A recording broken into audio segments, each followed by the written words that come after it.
Contemplating the Lord's Passion. Anyone who has a true devotion to the Passion of the Lord must also contemplate Jesus on the cross with the eyes of his heart, that Jesus' flesh is his own. Let earth tremble at the torments of its Redeemer. Let the rocks of faithless hearts be split.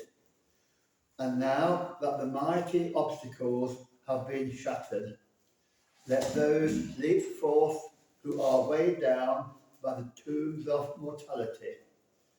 May signs of the future resurrection appear now in the holy city, that is, the Church of God, and hearts experience that which our bodies will undergo. The victory of the cross is denied to none of the weak. There is no man who cannot be helped by the prayer of Christ. For if his prayer aided the multitudes who raged against him, how much more does it help those who turn to him? Ignorance has been taken away. Difficulties have been made easier. The sacred blood of Christ has extinguished the flaming sword which blocked the way to life. The darkness of the former night has given way to the true light.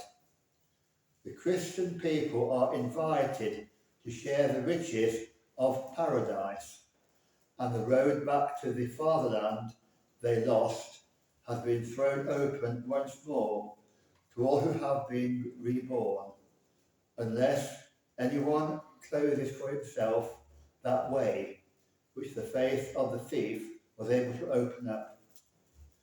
The activities of this present life must not fill us with anxiety or pride, so that we do not strive with all the powers of our soul to be conformed to our Redeemer in the way that he shows us.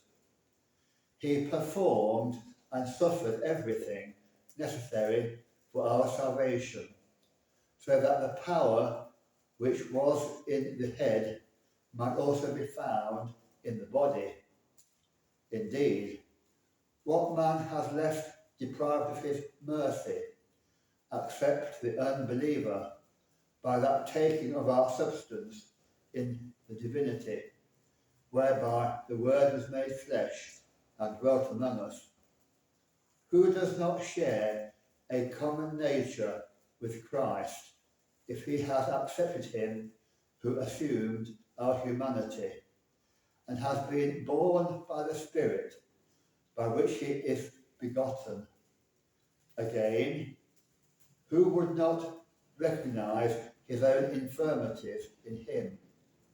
Who would be unable to see that taking food, resting in sleep, being troubled by grief, and weeping out of love are the marks of the form of a servant? Because humanity indeed, to be cured of its ancient wounds and cleansed of the filth of sin, the only begotten Son of God became the Son of Man too, lacking nothing of the reality of manhood and nothing of the fullness of divinity.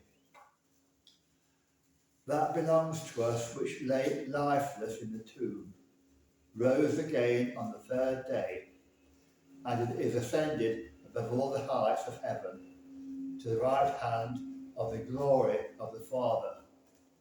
If we follow the way of his commandments, and are not ashamed to confess how great a price he paid for our salvation in bodily humility, we too shall come to share in his glory, for what he predicted shall be fulfilled clearly. Everyone who acknowledges me before men, I also will acknowledge before my Father who is in heaven. Thank you, Saint Leo. I'm very fond of Leo.